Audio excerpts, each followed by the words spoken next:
Ready.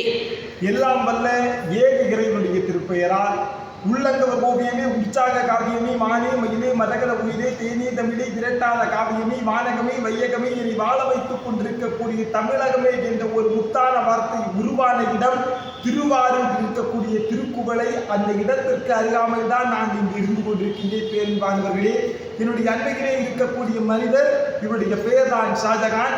இவருடைய சொந்த ஊர் தென்காசி. இவர் யார், எந்த பணியை செய்து கொண்டிருக்கின்றார் என்று நீங்கள் பார்க்கின்ற போது, மிகச்சிறந்த நாடாக இருக்கக்கூடிய வெளிநாட்டில் இருக்கக்கூடிய குவைத்திலே மிகச்சிறந்த இந்திய திருநாட்டினுடைய தூதராக பணியாற்றிக் கொண்டிருக்கின்றார். அங்கே தூதராக மட்டும் இருந்து அவர் பணியை மட்டும் செய்யவில்லை, பல்வேறு விதமான சமூக பணியை செய்து கொண்டிருக்கின்றார்.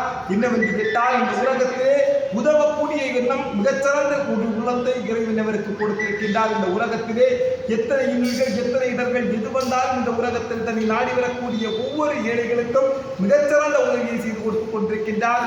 வெளிநாட்டிலே சென்று ஏமாந்து போன எந்த ஒரு பணியாளராக இருக்கலாம், இல்லை பசி பஞ்சம் இன்றி உதவி தேவைப்படக்கூடிய யாராக இருந்தாலும் ஓடோடி வந்து உதவக்கூடிய ஒரு மிகப்பெரிய ஒரு குணத்தை எல்லாம் வல்ல அந்த அல்லாஹ் இவருக்கு கொடுத்திருக்கின்றார். இவரை பார்க்க முடிந்தது மிகப்பெரிய மகிழ்ச்சி. ஏனென்றால் ஒவ்வொருவருக்கும் பல நேரங்கள் பல கடுமையான உழைப்புகள் இருக்கும். ஆனால் காலமும் நேரமும் கிடைந்த இறைவன் இவரை எனக்கு பார்க்க வைத்தது மிகப்பெரிய மகிழ்ச்சி. அண்ணா ஷாஜகான் அவர்களே, ஷாஜகான் என்ற ஒரு பெயரை இறைவன் எல்லோருக்கும் கொடுத்தது கிடையாது.